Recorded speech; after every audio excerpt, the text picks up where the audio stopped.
Hi, I'm Debbie Harry of Blondie, and you're watching Countdown 81.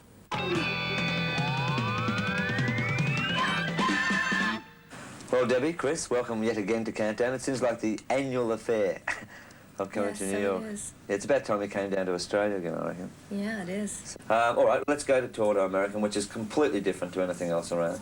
The Tide is High, which I absolutely love. I mean, again, but it's totally different. Where did you go? I mean, it's almost Jamaican in parts. And well, it's an old reggae song. Right. Originally cut, I think, by a group called the Paragons. I think John Holt had a hit with it somewhere along the line, and it's written by a guy named Duke Reed. Right.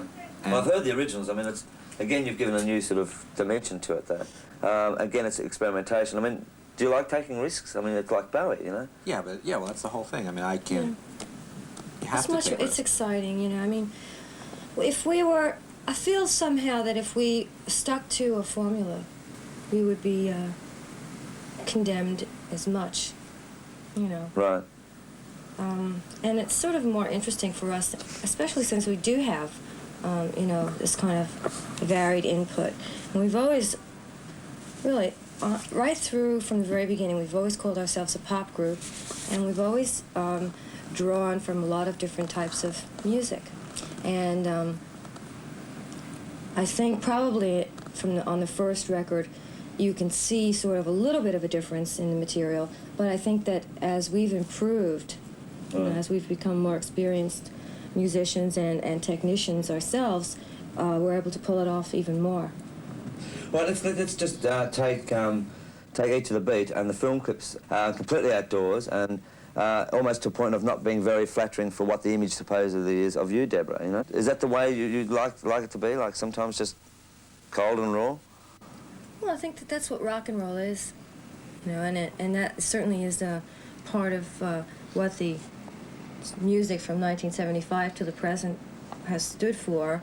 You know, sort of a return to minimalism and a basic kind of thing, and a bit rougher.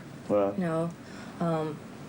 You know, sort of the minimal, you know, frontier approach, I guess.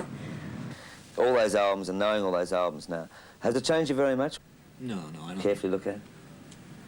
No, I don't think our relationship to the music has changed. Yeah. What about your own selves? You were talking about control when we weren't on film. I mean, you finally feel you've got control of your own destinies.